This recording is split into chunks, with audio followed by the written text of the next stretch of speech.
today on 15 on 15. We'll tell you why right-handed steering threatens the safety of Aruba's roads. Plus, we'll take a look at Aruba from the top angle. And these children love playing golf. They aren't competitive yet and are slowly learning the basics of the sport.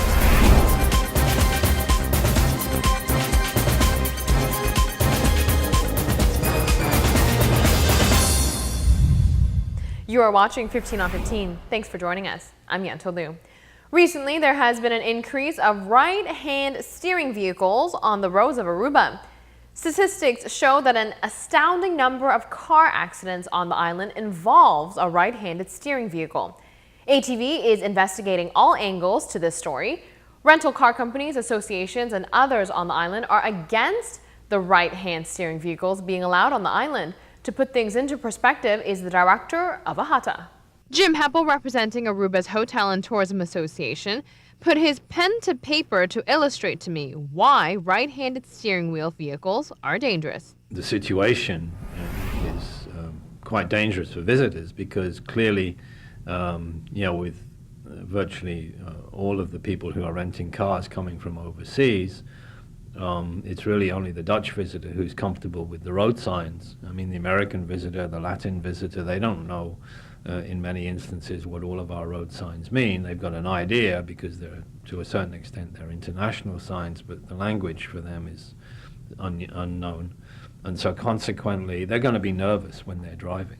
From a tourist standpoint, they are already driving in an unfamiliar environment. Therefore, if you put right-handed steering wheel vehicles into the mix, it adds to the visitors' confusion on the road.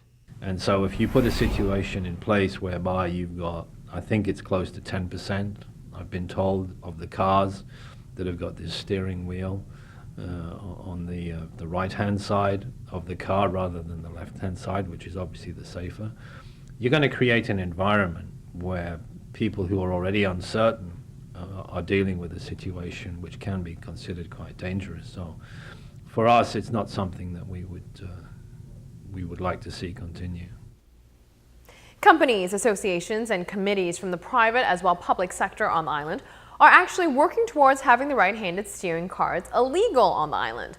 All of ATV's reporters are currently working on this development, so be pending for the full coverage on Pulso Latino, 15 on 15, as well as Noticia Amanochi. March 20th and 21st is a weekend dedicated to giving back to the community. An island-wide volunteering action will take place here in Aruba, where Bonaire, Curaçao, St. Martin, and Holland will be doing the same. Since Aruba has welcomed the event with open arms, a long-term program is in place by SEDE. Aruba Dude has received tremendous response from the community, and the results from the volunteer action truly makes a difference for the nonprofit organizations. For us, it's very good because the first thing is we see that more organizations are joining this event. So it's an event that is, planted already, and it's accepted and it's carried by the community. That's very great to see. The second is, of course, it's great to see NGOs helping each other, especially in difficult times or in challenging times. It's very important that to create the awareness between the NGOs to support each other. The seed has been planted. A more extensive volunteering plan is in the making by SEDE Aruba. Stemming from Aruba Dude will be a strategy to get volunteers on the island to be more involved within the community all year round. We don't have to forget that Aruba Dude it's a big event, but it's only once a year. So I think with the first 3 years right now, we have put volunteer work, the importance of volunteer work on the map. And now we have to work on strategies to help foundations more, not only once a year, but of course to find the volunteers that you need for the more regular jobs, to find volunteers that also will commit themselves during the year to organizations, and also to maintain those volunteers. Don't go anywhere, because when we come back, we take a look at Aruba from the sky. That's next. Coming up, sex gets better after 50? Details next.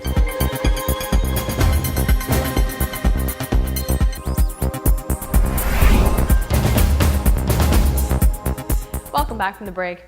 ATA, in collaboration with a few others, produced a breathtaking piece showcasing what the island has to offer. Take a look.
Let's talk about sex for a minute. Apparently, sex gets better after you turn 50.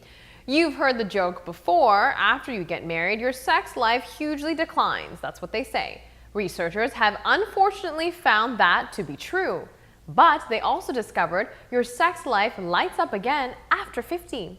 A new study published discovered that out of 1,656 adults, 65% in their first year of marriage were having sex upwards of 3 times a month. That number dropped to 40% after 25 years of marriage, then to 35% at 50. But here's the good news. It goes back up to 42% once adults hit 65. And it keeps climbing. Experts say as adults get older and their friend groups start to drop off or disband, they spend a lot more time with each other. There you go. There is a light at the end of the tunnel. We have this coming up next for you. They are enthusiastic about golf. We have this adorable, lighthearted story coming up.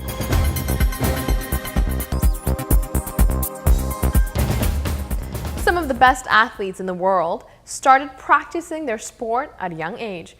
So perhaps Aruba's got a few pro golfers in the making. Take a look at this. At Tierra del Sol, young kids take the afternoon to enjoy some sun and putt. Instructor James says the important thing is that the children come to their golf session with a great attitude towards the sport. The kids are unpredictable these days, so it makes every lesson something to look forward to. For the most part, they're all having a lot of fun, and they're really great to have. They're a lot of enthusiastic about the sport, and you can see they're all enjoying themselves over here. So it's a great time for everyone. Since the kids here are so young, they can't fully comprehend 100% of the techniques of the sport, but they take it one step at a time. From there, they progress slowly but surely. Not everyone can grasp the full concept of what they're trying to do, but like I always say, as long as they're having fun and staying safe, that's a good thing, and learning a thing from time to time. Right now I'm keeping it real basic with them, basic stance, setup, and swing in the club, of course, and it's great to see the look on their face when they hit a good shot and they really get amazed with it, so it's a good fun. One thing is for sure, the children like what they are doing so far. That's at least what they are telling Kadochi. You feel happy practicing golf? Yes. What you're learning from James about golf? Hitting balls. What else? What else? How to swing, how to stand, Swing. how to stand up. Swing. Yes. It's good. It's going good. Yes. You're happy with golf? Yeah. Little Via's starring here is getting some one-on-one attention from the golf instructor James. The wonderful thing about children at this age is that they are yet to be competitive. They are still just learning, and they seem to understand that, as they don't very often get discouraged or mad at themselves. No, actually, when they miss the ball, they don't even realize they missed it. They just go right back at it and start whacking it. So, they're enjoying themselves. The group here learn from each other. The kids are teaching the golf instructor a thing or two as well. It may be irrelevant to golf, but everyone should be updated on the latest and hottest tablet apps. Oh, absolutely. I mean, that's the greatest enjoyment I have from this job here. Just dealing with all the people, of course, but the kids are really, really great to deal with. They're a lot of fun. The things they say from lesson to lesson, and they're so smart these days. They seem to know a lot more than, especially I do with technology. So, they're informing me of certain things too. So, they're great to have around. And it isn't necessarily always the sport that is the highlight of the day, but that is okay, as long as they are being active and enjoying themselves. For this, they do a little driving range activities, and then we take them on the golf course to do some putting contests. And I think most of them really enjoy the snack halfway in between of getting a nice little soda or a candy bar or chips or whatnot. So Enjoy that. Yeah, that's what they seem to always go home with. We had chips today, or we had M&Ms or something. So I try to keep it fun for them. I love that piece. Very adorable. 15 on 15 airs weeknights at 7:15 p.m. We'll see you then.